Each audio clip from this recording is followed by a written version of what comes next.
Hello student, आज हम देखेंगे शालाक्य तंत्र मॉडर्न की सीरीज़ को आगे बढ़ाते हुए टोसिस डिजीज़ को। तो यहाँ पर सबसे पहले देखते हैं कि टोसिस की डेफिनेशन क्या होती है। तो टोसिस के अंदर लिखना है ड्रूपिंग अपर आईलिड। ठीक है, ड्रूपिंग अपर आईलिड। टोसिस का मतलब क्या होता है? Drooping upper eyelid. इसका मतलब होता है कि जो अपर आईलिड होती है उसका ड्रूपिंग हो जाना। ड्रूपिंग का मतलब होता है लटक जाना। ठीक है, नॉर्मली कैसी होती है, जो हमारी जो अपर लिड होती है उसके ऊपर जो आई की मसल होती है उसको सपोर्ट देके रखती है, लेकिन किसी कारणवश यदि वो मसल वीक हो जाती है तो जो अपर आईलिड होती है वो कैसी हो जाती है, नीचे की ओर लटक जाती है। उसी को क्या बोला जाता है? टोसिस। तो यहाँ पर क्या लिखना है? Drooping upper eyelid. ठीक है, ऑल्सो कॉल्ड ब्लेफेरोटोसिस। इसका एक और नाम क्या है? ब्लेफेरोटोसिस। ठीक है, अफेक्ट ऑन वन और बोथ आई। ठीक है, अफेक्ट वन और बोथ आई। तो यहाँ पर एक आँख के अंदर भी हो सकता है और दोनों आँखों के अंदर भी ये हो सकता है। तो मैं क्या बोल रहा हूँ, टोसिस का मतलब क्या है? Drooping upper eyelid, upper eyelid का थोड़ा नीचे की ओर लटक जाना। इसको एक और नाम से जाना जाता है ब्लेफेरोटोसिस, और यह एक आँख और दोनों आँखों में भी हो सकती है। चलिए आगे बात करते हैं। तो यहाँ पर एक और चीज़ इसको मतलब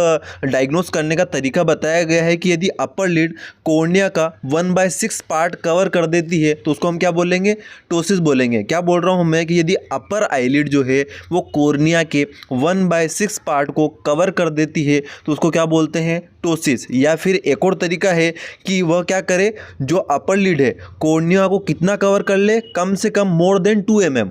मोर देन 2 mm, यदि 2 mm से ज़्यादा अपर आईलिड क्या करती है, कोर्निया को कवर कर लेती है, तो वो क्या कहलाता है?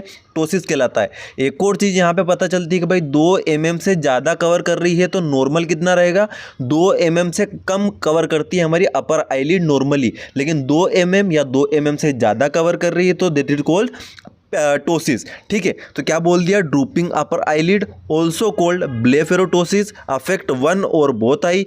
फिर यहाँ पर हम बात कर रहे हैं डायग्नोसिस के 2 तरीके हैं कि या तो क्या करे, अपर आईलिड जो कोर्निया है उसको 1/6 पार्ट का कवर कर दे, या फिर मोर देन 2 mm कोर्निया कवर हो जाए अपर आईलिड के द्वारा, तो हम क्या बोलेंगे? टोसिस बोलेंगे। चलिए, ये तो समझ में आता है कि टोसिस की डेफिनेशन क्या हुई, इसको कैसे बोलते हैं, क्या है। आगे देखते हैं कि भैया इसकी इटियोलॉजी क्या है। ठीक है, क्यों होता है टोसिस? तो सबसे पहला कारण है इसके अंदर कंजेनाइटल कारण। कंजेनाइटल कारण का मतलब क्या? जन्मजात टोसिस का पाया जाना। ठीक है, कंजेनाइटल वीकनेस और maldevelopment of the levator palpebrae superioris. ठीक है, मोस्ट इंपॉर्टेंट चीज़ है ये। क्या है? लेवेटर पाल्पेब्रल सुपरियोरिस के अंदर क्या हो जाना? माल डेवलपमेंट हो जाना, या फिर उसके अंदर कंजेनाइटली वीकनेस पाई जाना। ठीक है, क्या बोल रहा हूँ मैं, यहाँ पर क्या होता है कि समझिए आप, जो लेवेटर पाल्पेब्रल सुपरियोरिस होती है वो एक मसल का नाम है जो क्या करती है? अपर आईलिड को सपोर्ट देने का काम करती है।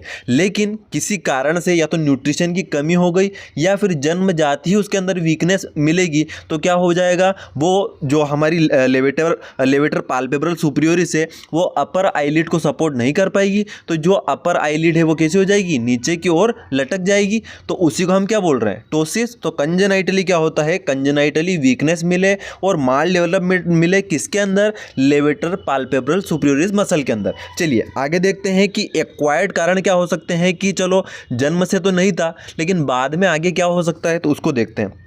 सबसे पहला कारण होता है इसके अंदर न्यूरोजेनिक टोसिस। ठीक है, सबसे पहला होता है न्यूरोजेनिक टोसिस। न्यूरोजेनिक टोसिस का मतलब क्या? अब दोस्तों यहाँ पर क्या हो रहा है, टाइप भी समझते जा रहे हैं और साथ साथ इनका कारण भी अपन समझते जा रहे हैं, तो दोनों चीज़ें यहाँ पर हो जाएगी। तो हम क्या देख रहे हैं? Neurogenic ptosis. अब भाई न्यूरोजेनिक टोसिस का मतलब क्या? न्यूरोजेनिक टोसिस जो होता है उसके अंदर क्या होता है, जो थर्ड नर्व होती है उसके अंदर पाल्सी हो जाती है। थर्ड नर्व पाल्सी हो जाती है। थर्ड नर्व पाल्सी होने की वजह से हमको न्यूरोजेनिक टोसिस देखने को मिलता है। भाई इससे क्या होता है, जो हमारी जो ओक्यूलोमोटर जो क्रेनियल नर्व्स होती है वो क्या करती है? आई मूवमेंट को कंट्रोल करने का काम करती है। ठीक है, क्या बता रहा हूँ मैं, जो थर्ड नर्व होती है ओक्यूलोमोटर, वो जो आई मूवमेंट है उसको क्या करती है? कंट्रोल करने का काम करती है। लेकिन यदि उसी के अंदर एब्नॉर्मेलिटी हो जाए, उसी के अंदर क्या हो जाए, पाल्सी हो जाए, तो क्या हो जाएगा, टोसिस हो जाएगा, जो किसके अंदर आएगा, न्यूरोजेनिक टोसिस। न्यूरोजेनिक क्यों बोल रहे हैं, क्योंकि इसके अंदर नर्व का इन्वॉल्वमेंट है। ठीक है, आगे बात करें, एक और कारण है इसका क्या, इनवेनोमेशन बाय इलेपिड स्नेक्स लाइक कोबरा। अब क्या हो, यदि आपने देखा होगा डिस्कवरी चैनल पे बहुत सारे जो कोबराज होते हैं, माम्बाज होते हैं, उनके क्या होते हैं कि वो डायरेक्ट ही मतलब वो उनके मुंह से जो वेनम होता है, जो जहर होता है, उसको बाहर की ओर क्या कर देते हैं, वोमिट कर देते हैं। तो उसकी वजह से कोई व्यक्ति उसके कॉन्टेक्ट में आ जाता है तो उससे भी वहाँ पर क्या हो जाएगा, जो लेवेटर पाल्पेब्रल सुपीरियोरिस मसल है उसके अंदर वीकनेस होने की वजह से जो आईलिड है वो कैसी हो सकती है, लटक सकती है। आगे देखें तो मल्टीपल स्क्लेरोसिस। मल्टीपल स्क्लेरोसिस का मतलब क्या होता है, ये भी एक तरह की नर्व से रिलेटेड प्रॉब्लम है, जिसके अंदर क्या होता है, जो ब्रेन से रिलेटेड नर्व्स है उसके अंदर क्या होता है कि वो जो नर्व्स रहती है, ब्रेन की नर्व्स, वो डैमेज हो जाती है। अब ब्रेन की नर्व डैमेज हो जाएगी तो उसकी वजह से क्या होगा, जो ब्रेन है और जो बॉडी है, बॉडी के जो ऑर्गन है, उनके बीच का जो कनेक्शन है वो टूट जाता है। ठीक है, ब्रेन जो मतलब डायरेक्शन देता है या जो कंट्रोल करने की कोशिश करता है बॉडी ऑर्गन को, तो वो कंट्रोल नहीं हो पाते हैं ड्यू टू नर्व डैमेज। ठीक है, तो इसको बोलते हैं अपन क्या, मल्टीपल स्क्लेरोसिस। तो यहाँ पर ब्रेन यदि क्या बोलेगा, ओक्यूलोमीटर नर्व को यदि संकेत देगा कि आप अपर जो हमारी क्या है, अपर आईलिड है, उसको थोड़ा ऊपर उठा के रखो, लेकिन वहाँ पर कनेक्शन टूट चुका है, तो कनेक्शन नहीं होगा तो कंट्रोल खत्म हो जाएगा, तो जो आईलिड है वो नीचे की ओर लटक जाएगी। तो क्या बोल रहा हूँ मैं, न्यूरोजेनिक टोसिस के अंदर या तो थर्ड नर्व के अंदर पाल्सी हो जाए, या फिर कोई कोबरा या माम्बा के जो स्नेक जो रहते हैं उनका वेनम आँख के अंदर चला जाए, या फिर क्या हो सकता है, मल्टीपल स्क्लेरोसिस होने की वजह से जो नर्व डैमेज होने की वजह से ब्रेन और बॉडी ऑर्गन के बीच का जो कनेक्शन है वो टूट जाएगा, तो भी यहाँ पर टोसिस देखने को मिलेगा। चलिए आगे देखिए, शूडोटोसिस। शूडोटोसिस का मतलब क्या होता है भाई, शूडोटोसिस जैसे कि नाम से पता चल रहा है, शूडो का मतलब होता है कि जो वास्तविक में ना हो। ठीक है, तो यहाँ पर कभी कभी क्या होता है कि जो शूडोटोसिस होता है उसके अंदर ना तो क्या होता है, लेवेटर पाल्पेब्रल सुपीरियोरिस का इन्वॉल्वमेंट होता है, ना ही कोई भी जो हमारा नर्व डैमेज होता है वो होता है। लेकिन कभी कभी किसी कारण की वजह से जो आईलिड है, अपर आईलिड है, वो थोड़ी लटक जाती है, उसको हम बोलते हैं क्या, शूडोटोसिस। जिसके अंदर ये भी बोल सकते हैं कि जो आईलिड है उसको सपोर्ट थोड़ा कम मिल रहा है, उसकी वजह से भी वो लटक सकती है। तो ये क्या होता है, शूडोटोसिस। आगे देखिए, नेक्स्ट होता है मैकेनिकल टोसिस। मैकेनिकल टोसिस का मतलब क्या, ड्यू टू एडिमा और मल्टीपल चेलेजियन। ठीक है, यदि आँख के अंदर चेलेजियन फॉर्म हो जाते हैं या फिर वहाँ पर एडिमा हो जाता है, स्वेलिंग हो जाती है, तो क्या होगा, उनकी वजह से भी जो अपर आईलिड है वो थोड़ी नीचे की ओर लटक जाती है और वहाँ पर हमें मैकेनिकल टोसिस देखने को मिलता है। आगे देखिए, एपोन्यूरोटिक टोसिस। एपोन्यूरोटिक टोसिस का मतलब क्या, due to ageing levator muscle of eyelid over stretched हो जाती है। अब क्या होगा, एपोन्यूरोटिक जो हमारा टोसिस है उसके अंदर क्या होता है कि जैसे जैसे व्यक्ति की एज बढ़ती जाती है तो क्या होता है कि जो लेवेटर मसल है, हमारी लेवेटर पाल्पेब्रल सुपीरियोरिस जो मसल है वो कैसी हो जाती है, ओवर स्ट्रेड हो जाती है, मीन्स ज़्यादा खिंच जाती है। उसकी वजह से क्या हो जाएगा, वापस टोसिस देखने को मिलेगा, जो कौन सा टोसिस कहलाएगा, एपोन्यूरोटिक टोसिस। आगे देखिए, मायोजेनिक टोसिस। मायोजेनिक टोसिस का मतलब क्या, मायोजेनिक टोसिस के अंदर क्या होता है, acquired disorder of levator palpebrae superioris muscle और trauma of levator palpebrae superioris muscle.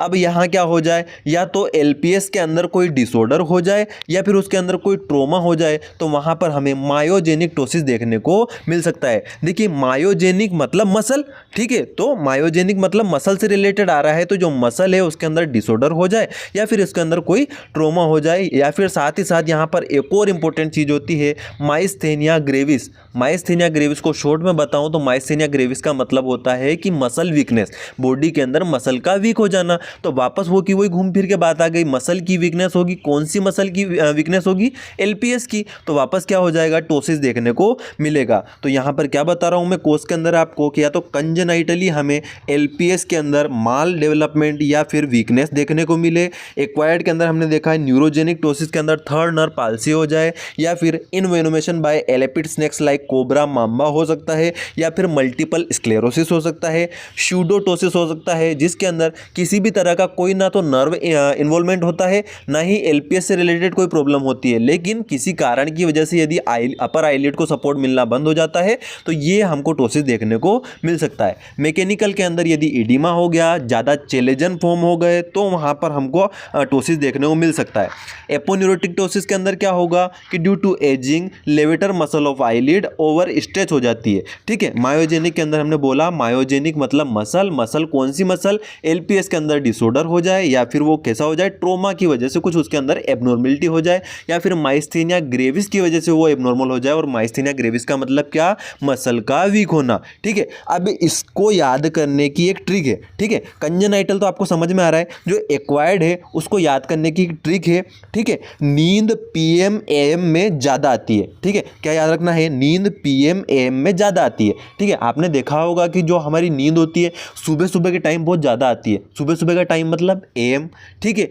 और नींद ज़्यादा कब आती है, शाम के टाइम, जब सोने का टाइम होता है, मीन्स पीएम। आप इस तरह से दिमाग में रख लीजिए, तो नींद पीएम और एएम में ज़्यादा आती है। अब इसको टोसिस से कैसे कंपेरिजन कर रहे हैं अपन, इसलिए कर रहे हैं, देखो जब अपन सोते हैं तो आंखें कैसे हो जाती है, बंद हो जाती है, अपर आईलिड नीचे हो जाती है और सो जाते हैं। तो जहाँ अपर आईलिड नीचे हो रही मतलब नींद में हो रही है, तो नींद वाली ट्रिक का टोसिस के अंदर, तो नींद पीएम एम में आती है, तो नींद के एनई से याद करना है न्यूरोजेनिक टोसिस, पी से याद करना है शूडोटोसिस, फिर एम से याद करना है मैकेनिकल टोसिस, फिर ए से याद करना है एपोन्यूरोटिक टोसिस, और एम से याद करना है मायोजेनिक टोसिस। तो क्या बोल रहा हूँ मैं, ट्रिक क्या है, नींद पीएम एम में ज़्यादा आती है, तो नींद के एन से न्यूरोजेनिक टोसिस, पीएम के पी से शूडोटोसिस, एम से मैकेनिकल टोसिस, और एम के ए से एपोन्यूरोटिक टोसिस, और एम से मायोजेनिक टोसिस। आपको बड़ी आसानी से याद हो जाएगा। चलिए आगे देखते हैं कि भाई इसके अंदर क्लिनिकल फीचर्स क्या मिलेंगे। तो सबसे पहला तो जो डिजीज़ है वो खुद बता रही, क्या, ड्रूपिंग ऑफ वन और बोथ आईलिड, ठीक है, या फिर इस तरह से लिख सकते हैं ड्रूपिंग ऑफ वन और बोथ अपर आईलिड, उसको क्या बोलेंगे, टोसिस बोलेंगे, यही इसके अंदर दिखता है। सेकेंड क्या देखने को मिलेगा, इंक्रीज टीयरिंग या एक्सेसिव लेक्राइमेशन, ज़्यादा आंसुओं का आना, क्योंकि एबनॉर्मलिटी देखने को मिल रही है। और क्या हो सकता है, if ptosis severe vision block, अब ज़्यादा टोसिस हो जाएगा, यदि ज़्यादा ही अपर आईलिड लटक चुकी है तो कॉर्निया और आई पूरी कवर हो जाएगी, तो व्यक्ति देख नहीं पाएगा, तो विजन ब्लॉक हो जाएगा। फिर आगे बात करें डिस्कम्फर्ट होना, इरिटेशन होना, तो ये तो सामान्य से सिम्टम है। मैंने पहले भी आपको सारी डिजीज़ के अंदर बोला है कि कोई भी आई डिजीज़ हो जाए, कोई प्रॉब्लम होती है तो ये चीज़ें तो देखने को मिलना ही मिलना है हमको। डिस्कम्फर्ट हो गया, इरिटेशन हो गया, ठीक है, एक्सेसिव टीयरिंग होगी। खाली दो यहाँ पर अलग से याद करना है आपको, एक तो डिजीज़ खुद डिफाइन कर रही है ड्रूपिंग ऑफ वन और बोथ अपर आईलिड या फिर आईलिड, और सेकेंड वन क्या कि इफ़ यदि टोसिस सीवियर होता है तो क्या हो जाता है, विजन ब्लॉक होने की संभावना हो सकती है। आगे देखिए डायग्नोसिस देखते हैं कि भाई कैसे पता करें। तो सबसे पहला होता है हिस्ट्री टेकिंग। हिस्ट्री टेकिंग में कैसे भाई, अब आप सोचोगे हिस्ट्री से क्या लेना देना इसका, तो भाई हिस्ट्री टेकिंग इसलिए ज़रूरी है कि व्यक्ति को कंजेनाइटली प्रॉब्लम है या एक्वायर्ड हुई है, किसी डिजीज़ के चलते हुई है, तो वो सारी चीज़ें हमें हिस्ट्री टेकिंग से ही पता चलेगी। तो सबसे पहला तो क्या हो गया, हिस्ट्री टेकिंग। सेकेंड, टेस्ट कौन से करवाएंगे, तो टेस्ट करवाते हैं इसके अंदर Tensilon test for myasthenia gravis, ठीक है। यहाँ पर कौन सा टेस्ट करवाएंगे, टेंसिलोन टेस्ट करवाएंगे माइस्थेनिया ग्रेविस को पता करने के लिए कि भाई उसकी वजह से तो लेवेटर पाल्पेब्रल सुपीरियरिस के अंदर वीकनेस होने से तो टोसिस नहीं हो रहा है। तो यहाँ पर सबसे पहला टेस्ट क्या कराएंगे, टेंसिलोन टेस्ट कराएंगे। इसके अंदर क्या करते हैं थोड़ा सा समझा देता हूँ आपको। टेंसिलोन एक इंजेक्शन आता है, उसको लगाया जाता है। यदि उसको लगाने के बाद तुरंत जो मसल जो होती है उसके अंदर कैसा हो जाता है, वो वापस से नॉर्मल होने लगती है, उसके अंदर पावर आ जाती है, तो वो क्या कहलाएगा, हमारा टेंसिलोन टेस्ट कहलाएगा। यदि ऐसा होता है तो उस व्यक्ति के अंदर माइस्थेनिया ग्रेविस प्रेजेंट हो सकता है। आगे देखिए न्यूरोलॉजिकल इन्वेस्टिगेशन देखेंगे, ठीक है, नर्व का कोई डैमेज तो नहीं हो रहा है, उसके लिए सीटी स्कैन, एमआरआई वगैरह भी अपन करवा सकते हैं। आगे देखें एक्सरे। एक्सरे क्यों करवाते हैं, ठीक है, कोई ट्रोमा वगैरह कोई होने की वजह से तो प्रॉब्लम नहीं हो रही है, तो उसके लिए एक्सरे करवाएंगे। आगे देखिए ब्लड टेस्ट करवाएंगे। अब ब्लड टेस्ट क्यों करवाएंगे, वापस आपके दिमाग में क्वेश्चन आएगा कि आई में और ब्लड से रिलेटेड क्या मतलब है। तो भाई कोई डिसऑर्डर बॉडी के अंदर कोई सिस्टेमिक डिसऑर्डर होने की वजह से प्रॉब्लम हो रही है तो वो भी यहाँ पर ब्लड टेस्ट करवाने से हमको डायग्नोस हो जाएगी। तो क्या बोल रहा हूँ मैं, सबसे पहले हिस्ट्री टेकिंग टेस्ट के अंदर टेंसिलोन टेस्ट करवाना है, न्यूरोलॉजिकल टेस्ट करवाना है, एक्सरे करवाना है और ब्लड टेस्ट करवाना है। आगे बढ़े तो नेक्स्ट देखिए इसके अंदर क्या, degree of ptosis. Degree of ptosis क्या होता है भाई, डिग्री ऑफ टोसिस के अंदर आपको लिखना है, सबसे पहला होता है यूनिलेटरल। यूनिलेटरल के अंदर क्या होता है कि भाई एक आंख के अंदर टोसिस हो रहा है तो उसको कैसे पता करेंगे कि टोसिस है या नहीं। हमारे पास पेशेंट आया है और उसको एक आंख के अंदर हमको लग रहा है कि टोसिस हो सकता है, तो उसको कैसे पता करेंगे, तो उसको पता करने का तरीका है measure palpebral aperture vertical size of both eye. ठीक है, क्योंकि यहाँ पर क्या होगा, यदि एक आंख के अंदर हमें टोसिस देखने को मिलेगा तो दूसरी आंख तो नॉर्मल है। ठीक है, तो यहाँ पर जब हम दोनों आंखों का जो हमारा पाल्पेब्रल एपरेचर है उसकी वर्टिकल साइज को देखेंगे कि भाई क्या आ रही है, तो उससे हमको पता चल जाएगा कि क्या कंडीशन हो रही है, कि एक आंख तो नॉर्मल दिखेगी और दूसरी आंख के अंदर हमको क्या देखने को मिल जाएगा, टोसिस देखने को मिल जाएगा। नेक्स्ट देखिए यहाँ पर क्या, बाइलेटरल टोसिस के अंदर क्या होगा, कॉर्निया एग्जामिनेशन किया जाता है कि अपर लिड के द्वारा कितना कॉर्निया सरफेस कवर हो रहा है। ठीक है, अब बाइलेटरल में तो दोनों आंखों के अंदर है, तो भाई आप कैसे पता करें, क्योंकि नॉर्मल तो एक भी आंख नहीं है, दोनों के अंदर हो रहा है। तो इसको पता करने का तरीका ये है कि जैसे मैंने आपको स्टार्टिंग में बताया था